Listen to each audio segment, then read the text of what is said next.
Hi everybody! Welcome today to our live Facebook question and answer with the lovely Margaret Street from Hertfordshire Library Service. And so we're here today to just go through all questions library. Anything you want to ask us today, pop it in the comments section and we'll be sure to get to them, and hopefully we'll be able to answer all of your questions that you have. So I'm Georgie and I'm from the Hertfordshire Family Centre Service. I'm Margaret Street. I'm early years librarian for Hertfordshire Libraries. Lovely. So, Margaret, I'm going to ask you a question first of all, and just to get us started. So, during the pandemic, obviously, lots of things have been shut down. And so I guess one of the top questions we'd like to know is, can we get library books at the moment? So you can get library books. Because we're in lockdown at the moment, our libraries are physically closed for people going in to choose books themselves. But you can join, you can get what we call our ready reads. So you just fill out a form online, and we'll put the link into the chat later from our Hertfordshire Libraries website. Then fill out a little form, sorts of books that you want. It can be any sort of book that you like, for babies, picture books, books for older children, different sorts of stories, and which library you want to collect them from. Our lovely staff back at the libraries will collect some books together, a choice for you, and then they'll message you, and then you can go and collect them. So that's at all our larger libraries across Hertfordshire. Some of the smaller community libraries are closed completely at the moment. So places like Chorley Wood you couldn't go to, but other libraries, I think Chorley Wood and Redbourne and Wheatamstead are the smallest ones, but all the others are doing ready reads. Then once lockdown finishes, and I think it's around about middle of April, the libraries hopefully will be open when the shops are going to be open again, and that will be for what we call limited browsing. So you can go in and choose your own books, or we'll probably have as well some sort of ready selected packs of picture books and things that you could just run in, grab, and then go away again. So you can still get books from us. Oh, that's absolutely amazing. Really good, everybody. So yeah, I guess that's just a top question, because people wouldn't have known, is that available? So it sounds amazing that you can just go and pick up a pack of selected books. So good. And as today is World Book Day as well, Yep. Even more reason to get out there, everybody, and go and pick yourself a lovely bundle of books up to get reading with your little ones. And it's really exciting as well. I think we talked about before about when you go and get your books, because you don't know what you're going to get. You just take your bag along, put them there, and then when you get home, you've got all that excitement of unpacking them with your little one and seeing what the library staff have picked out for you and choosing which one you're going to have, to read first or bedtime, and make it, really exciting. Yeah, absolutely. And something me and Margaret have said before as well is that, we can buy books. They are available to us. You can buy them in the supermarkets and everything, but actually you're running a risk sometimes when you buy a book, aren't you, that your child won't like it. And it may be a book then that just sits on the side and gathers dust for a very long time. So the library is such an excellent way for you to pick up all of those different stories, have that selection, and then if they do love one of those stories and you like to regularly borrow it, maybe then that could be something that you would invest in long term to keep at home for your child. But yeah, it's such an excellent way to just get a really good variety of books all the time, isn't it, Margaret, to just decide what they're into. You can find out their favourites. It is. I mean, one of the best bits of my job, every month I do what we call picture book buying team. So I go onto the publisher's website, look at all the new books that have been published. And there's so many amazing books out there. I mean, obviously you've got your favourites like Junior Donaldson and things like Dear Zoo and Sue Hendra with her sweet potato books. But there's lots of smaller publishers like Lantana Press, who do a lot of Black and ethnic minority stories and have illustrators from around the world, which you wouldn't see in the supermarket. You wouldn't even probably see in one of the larger bookshops. So at the library, we have access to lots of different books that you can come and explore. Say when we're open, you can come and explore them. And exactly what you're saying, you can choose on a library card, you can take up to 30 books out at a time. So you can choose lots, and if you take them home out of those, there's bound to be some that are going to become, you know, really favourites. But others, if you think, oh, I wasn't so sure about that, or my little one didn't like that, it doesn't matter. You haven't wasted any money. Just take them out the game. Yeah, exactly. Definitely. It's such a good thing. Margaret, what would somebody need if they wanted to join the library? How would they go about doing that? So at the moment, you join online. Again, so we'll give you the link. It's the www.hertfordshire.gov.uk/libraries. And then there's all information there about all the different services. And we need to see proof of your name and address. So something like, it's a bit tricky nowadays because everything's done online, but I think council tax bills probably coming out soon. If you've got like credit card bills, anything like that that's recent. And we ask to see those. Slightly different online, and then what they'll do is they'll make that out for you, and then you can come to the library to collect your card and just show you proof of identification, your name and address. And babies can have their own library cards as well. So we actually like children to have their own card, and adults have theirs. Means you can borrow more books. And all you need for a baby is their name and then your address, and they can come and start borrowing those board books. Wow, how lovely is that? That's so good, isn't it? I think that's really sweet that the children get their own. It gives them a little bit of ownership as well, that makes it exciting, like we said about at the moment getting that bundle of books to undo it and find out what's there. Exactly. A big one. There we go. Here's one she made earlier. Oh yeah, no, it's nice. It gives the children ownership, doesn't it? They can pop in, they get to give, the lady or the man their card and borrow their books. It's just such a nice feeling for them, I'm sure. That's right, yeah. Then, have we got any questions, Chloe, at the moment that people have sent in? Hi, Georgie. Hi, Margaret.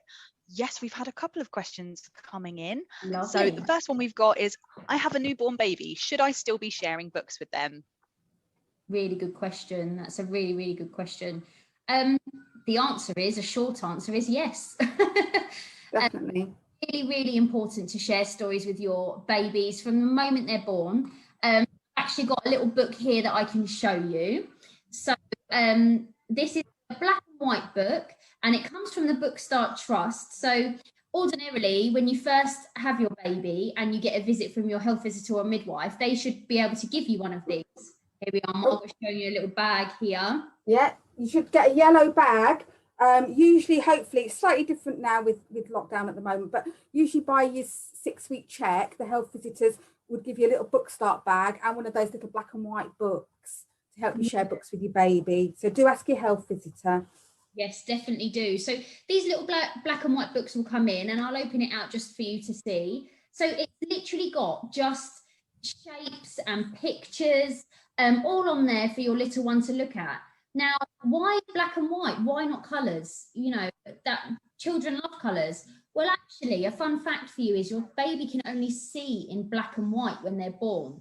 And so the reason that you are provided with a black and white book is because they'll be able to see these pictures very clearly. So you have ones like this. I was laughing with Margaret earlier saying, I actually have a picture of my daughter lying on the couch, up looking at this picture, poking her tongue out as well. And so, there's such a fun thing to do. And you can talk about the pictures you're seeing with your little one. You don't need to leave it just lying there for them to look at. And, there's loads of different ones, like Margaret here, she can show you too, that come in the pack. That's it. I mean, with the board books, you borrow lots and lots of board books from the library. And it's just really, really lovely. Some of them will have little rhymes in, some of them will just be pictures.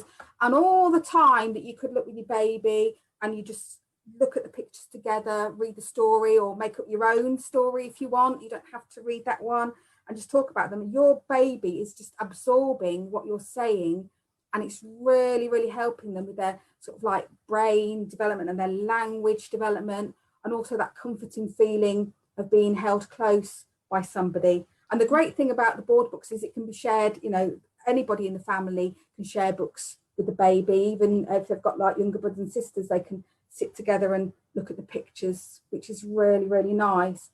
And then as the baby gets slightly older and starts sitting up by themselves and reaching out, you've got these lovely tactile books. I think everybody's seen this That's Not My series. There's loads of them now. Whatever animal you like or everything you like, there's a That's Not My. And again, babies really enjoy reaching out and touching the pages and looking for the little mouse on the pictures. So these are great for babies and for toddlers as well, because for toddlers it's really good because they've got the nice thick pages so that they can turn the pages themselves. And I don't know what your little one was like, but I find that some children just like to be just absorbed by the pictures. You know, they'll enjoy listening to them, but also they just want to look and that's it. Stare at them. You know, I think that's something important to remember as well. Some people may view books as words, and when your children are little, the words really aren't important what they say. They're not kind of worried about that. They're really engaged in the pictures. They're engaged in the touching and the feeling, lifting those flaps up. And so, you know, when you're talking to them, reading a book, just keep it very simple and very basic. You know, look, it's a bus. And you're helping them to then encourage that language or labeling the things they're seeing in those pictures. You can even bring books to life, can't you, Margaret? I mean, we don't have to sit down and read a book. There's never a bad time to read a story. Like, Dear Zoo, we've got Dear Zoo is one of my absolute, I think that is my favourite book actually for children. I absolutely love it. I think this one's just brilliant because, like you say, bringing it to life, you know, how can you not have fun with Dear Zoo? It's just got everything you need for a book for young children. It's got the animals so that you can make the noises. It's got the repetition of always writing to the zoo, and then the animals being not quite right. You've got the flaps, so you can do the interaction. You've got the guessing of what's going to be underneath. You can just spend ages just having fun with this book and just reading it over and over and over again, and children will. So you know, you can bring it to life if, you know, there will be times, and you must expect it, when your children aren't going to sit and nicely and neatly listen to a story. That really isn't the nature of a toddler, is it? That is not normal. And so the most important thing to do is not feel you know, bad when those things don't go the way in your head you imagined it. Just, if you're reading a book like Dear Zoo, for example, just jump up, pretend to be that lion. You know, you don't even need to finish the whole story. It's not about finishing a book either. It's just about enjoying some of the book and bringing it to life. So get up and stomp around and roar and, you know, do things like that, because you're really bringing that book to life. And you know, as a grown-up, we remember these stories a lot quicker than the children. So even if you don't have access to the book itself, sometimes you can still reenact the book, can't you? And you can talk about things that are happening. And so I think that's a really important message to give over as well, isn't it, Margaret? That children aren't always going to sit and look at that book all the time. No, and I think this sort of like different things happen during the day as well. So, you know, it's some families, for different families, it's finding time during your day just to spend a few minutes sharing those books with the children. And even just 10 minutes a day sharing books with a young child can make a huge difference to their, say, language development, their feeling of security, their imagination development. So it's finding what's right for you as a family, and that might change as your child grows. So it could be you might be feeding them breakfast in the high chair and you're eating your food and you're reading a story at the same time, or it might be that you have some bath books and you read to them when it's bath time. I mean, bedtime stories are a really, really lovely thing to help settle children ready for sleep. And you know, bedtime is a really nice time to sort of get them calm and quiet, but not everybody has chance to do that. If you're working different shifts, you might not have chance to do a bedtime story. So make it another time, perhaps, you know, say when you've had your lunch and you're all just sitting having a rest, or even if you're going out in the park. Now we're going out to have our little daily exercise. Take a book with you to the park, let them run around, and if it's a nice sunny day, sit on a bench and read a story. So it's what's right for your family. Yeah, 100%. You know, as Margaret said, there's never a right time to share a story, and you can do that at any time. But talking of bedtime stories, we, on the Family Centre Facebook page, you can go back and have a look, and we do bedtime stories as one every Sunday, and it's been going for a long while now. So what we need to do is look back. So, you know, having a bedtime story is lovely, and sometimes you might not have the opportunity to read it, but access things like resources like our Facebook page where it does have that bedtime story, and let one of us read the story to your little one. And again, just like with the library, it might be a different book you've never heard of before, so it gives you the opportunity to hear new stories as well and find other ones that you might like. So yeah, and again, because it's already been pre-recorded, it doesn't have to be watched at bedtime, it can be watched at any time. So there's like a little bundle of stories there for you to have a look at as well.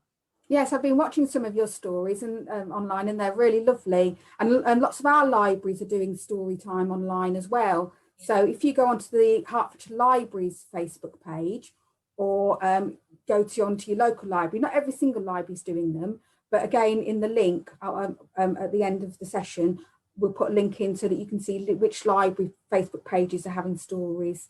So it's really nice. And also another good website to go to is the Book Trust Home Time website.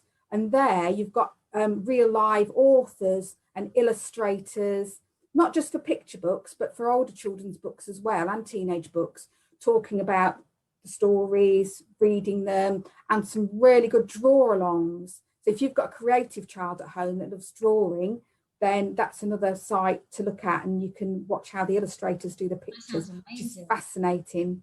So yeah, we'll give you that link. Good. Yeah, that I'm going to do that with my children. That's brilliant.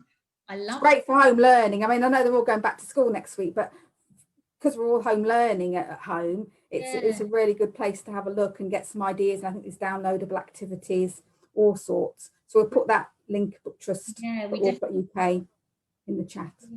Definitely, that's brilliant. Let's see if we've got any other questions. Chloe, did we have any other questions come through? Hi, Georgie. Yes, we have had some questions coming in. So we've had one to say, we speak 2 languages in our home. What should we read to them in? Really good question, actually. I think that, you know, as a country, we're very diverse and we have many languages. And so the advice really is that you read to them in the language you feel most comfortable reading in. Don't put pressure on yourself to read in English if that isn't something you find easy. And, you know, equally, if you have borrowed a book from the library that has English, you can still read a book in your language. You can translate it, can't you, into what it means in your language. So the short answer for that is keep reading in the language you feel most comfortable with. Yeah, what do you think, Margaret? Well, exactly that. I mean, we do have a few, not a huge selection, but we do have some dual language picture books in the libraries, particularly in the larger libraries like Watford, North Watford, St Albans, and the main languages really that's spoken in Hertfordshire. So we've got Polish, Urdu, Romanian, mainly the bigger languages for the population of Hertfordshire. So you can borrow some dual language picture books, and as you can see from the title, it's Boohoo Baby, and then you've got the Polish up here, and inside you've got, I don't know how well you can see it on screen. I have to get the light just right. I'm not doing it very well, but you've got both texts there. But what fascinates me is when I did some work on baby brain development, babies are born with the ability to speak any language in the world. But what they have to do is they have to hear that language being spoken to then speak it. So while your baby's in your tummy, talk to them in your home language, your main language that you're most confident in, and you know they'll hear that. And then as soon as they're born, talk to them in that. And whatever language they hear spoken to them, their brain will be able to absorb that, and that's what they'll learn to speak. If you don't talk to them in those languages, then they'll lose the ability for those different pronunciations, etc. So, you know, perhaps you might have in your home, you might have Polish and you might have English. So if one of you speaks Polish and one of you speaks English to your baby, they'll learn, which is amazing, to speak both. Yes. Sometimes children who are multilingual learn to speak or start speaking a little bit later because their brain's got all that sorting out to do in their head. But once they do, I mean, how fantastic is that? Oh, it is amazing. So, and you know, obviously, before children speak, they understand, don't they? Like you said. So just because they might not be giving out those words to you in either of those languages, often they'll have an understanding of exactly what's being asked of them, and they'll demonstrate that to you by going to their shoes, for example, if you've asked them in your home language, and things like that. So, you know, to watch out for that. But yeah, sharing books is amazing, whatever language you're using. And as we said before, you know, if a book has got words in it, but you're looking at pictures, you can still retell that story. You don't need to be reading those words. Equally for parents, maybe that reading doesn't come easily to. You know, bear that in mind as well. Like, you know, maybe sometimes that could feel like a scary thing, going to the library, but you're not sure about how to read yourself. You can always go and borrow books that are picture books. You can talk through what you're seeing. You don't need to be able to read the words. So don't feel put off by going into the library to borrow books if that is a situation you find yourself in. Definitely, definitely. And actually, you know, that is so important when you're sharing books with children anyway. So it's the fact that when you read a story, it's really nice just to read that story to a child and for them to absorb that. But during the day, when you're looking at books together, having the books, and like we talked about the you know, the board books, or the pictures, yeah, just exactly what you said, Georgie, relating it back to your home life. So you know, if you've got something like this and you see the digger, you can talk to your little one and say, oh, do you remember when we walked past that building site and we saw that digger and we watched them make that big hole? I think that's a cement mixer rather than a digger. But you know, where you can say that, or you're reading the book and he's got a dog there and you can say, wow, you know, look, he's a bit like grandma's dog, or that big dog that we pass when we go to the, you know, when we go to the park. Or you're relating it always back to your child's life. Yeah, and that's literally it, exactly. And you're relating back to their learning, their everyday experiences. And children learn mostly through play, don't they? That's exactly how they learn. And so, you know, relating it back to a time when they've played in an environment, they've seen it, will be excellent. They'll completely cement that knowledge then, and they'll really understand exactly what's going on. And then they'll begin to start telling you what's happening in that story, which is a lovely thing, isn't it? When they've read a book so many times that they can tell you the story, then that's such a lovely feeling. I don't know whether any any listeners today have the thing where their little one wants the same story again and again and again. Yes. So, you know, you're reading it over and over and over, but that's another way how children learn, and they often get fixated on the same story. For my son, it was Duck in the Truck that we read I know that over one. and over again, but it's absolutely fascinating. And then exactly like you say, they can start telling you the story, so it looks like they're actually reading it, but they're not, they're just remembering it. And then if you miss bits out, they'll let you know, oh no, you missed bits out, or no, he doesn't say that, or that doesn't happen. Yeah. So it's so amazing how quickly they sort of learn, and it's comforting as well to have the same story over again. It's actually really provide reassurance for them. They know what's coming. You said about a routine, having a story in a routine. Some children, I mean, all children love a routine, but some children really thrive of having a specific routine and knowing, okay, now it's story time, and they really enjoy that time, don't they? Yeah. I think is a really good question to ask, is that ordinarily we're told libraries are quiet places. We've got to be quiet. You mustn't be too noisy in there. The librarian will tell you off. But with a toddler, that's not always possible. So how does it work in a library if a child is being loud and maybe even throwing books and stuff? What's the, you know, protocol there? So the main thing that we want is obviously for families to be safe. Yes. So if your child is at the most extreme, climbing the shelves, etc., then we will ask you to not let your child climb the shelves, because that's not safe. But in terms of when they're choosing books, it's absolutely fascinating to pull books off the shelf, and certainly hopefully to pull them out of the kinder boxes. That's what we want. So it's not to worry. Make sure your child's safe. Get absorbed with them when they're choosing books. So if they're just pulling like random DVDs or books off the ordinary shelves and they're not really their type of book, try and encourage them to come over to the kinder boxes where you've got all the board books and the picture books, and then they're pulling off the books that they, you know, would be more appropriate for them. Yeah. And then try and get them excited about what they found and get their attention. With little ones, they've often got so much energy, and if they've never been to a library before, you know, they can be big spaces, so it is exciting to run around. So what I would suggest is, once libraries are open again for you to come and choose your books, perhaps take them for a little bit round the park if it's nearby first, or perhaps walk them for a little bit to the library, so they've not got all that energy built up.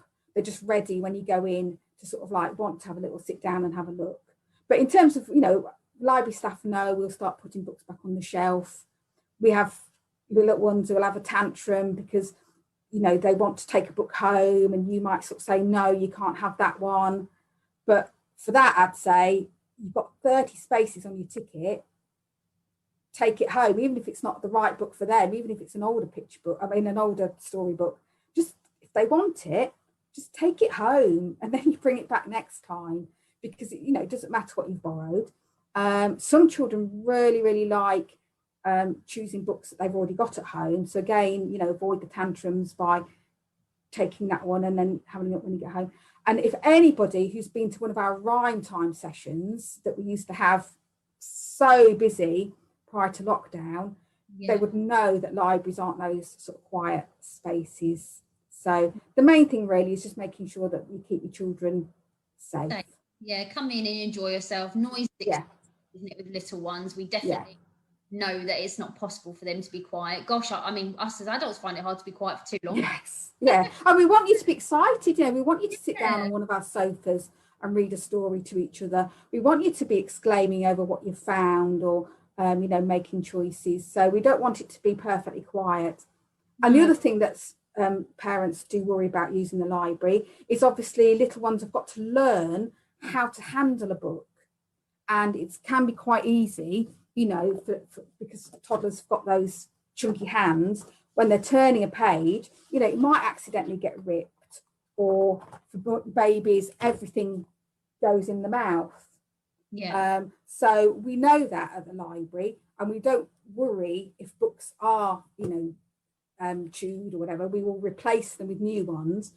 And those of you with new babies, you can wipe a board book with your anti-bac spray before you give it to your baby, because at the moment, obviously, we quarantine our books at the moment before we're giving them out. So you mustn't worry about things like that as well. We won't be cross getting damaged and the book gets damaged, because we know that children have to learn. But that is one of the skills of learning to read. Start right from the beginning with your baby, like we talked about, and show them how they can turn the pages. And it's amazing how quickly they learn to do that. Amazing how quickly.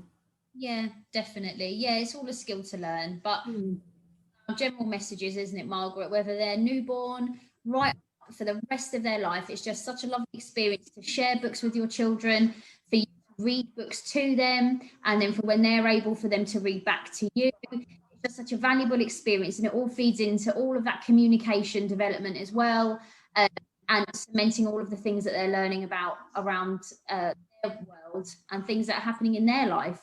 That's right. And so it's absolutely amazing. So I think if there isn't any other questions, we'll just check back with Chloe. Do we have any other questions, Chloe? Hi, Georgie. We've just had one comment come in to say my 9-month-old, loves books, and he has 2 boxes of books, and one of the boxes he can help himself do, and he looks at them on his own too. So that was Andrea. Just wanted to comment that. Thank you, Andrea. Yes, really lovely. Making sure that if you do have books at home, leaving them in your child's eye line, having them available to them. Because something that's really important is, we've spoken a lot about you sharing a book with your child and kind of you instigating it, initiating that. Lovely if your child can also access books and then they can look at them independently, but also maybe bring a book to you to initiate that contact, and that's another way they're communicating to you, isn't it? They're giving you the book, so they're kind of saying, Mummy, could you read me this story? Which I just think is really, really amazing. And it's lovely. Just fascinating as well, like that little one's 9 months old, and it just gives them that sort of like chance to sort of be by themselves, with you around, but just to sort of focus and get absorbed and enjoy what they're looking at. And that's the nice thing about the books, because they're always the same and they're always static. You've got that time to really look at them and absorb them and touch them and feel them, and that little one's so much enjoying what he's got at home. 9 months old, what is that? 9 months on this planet, but he's already finding books and discovering them, which is so lovely, isn't it? I think that's really nice. And I just wanted to say that when your child goes to school, the teachers know, it's amazing. I get teachers say they know the children that have had books shared with them or who've got books at home and look at books and things. Not because they've come to school being able to read.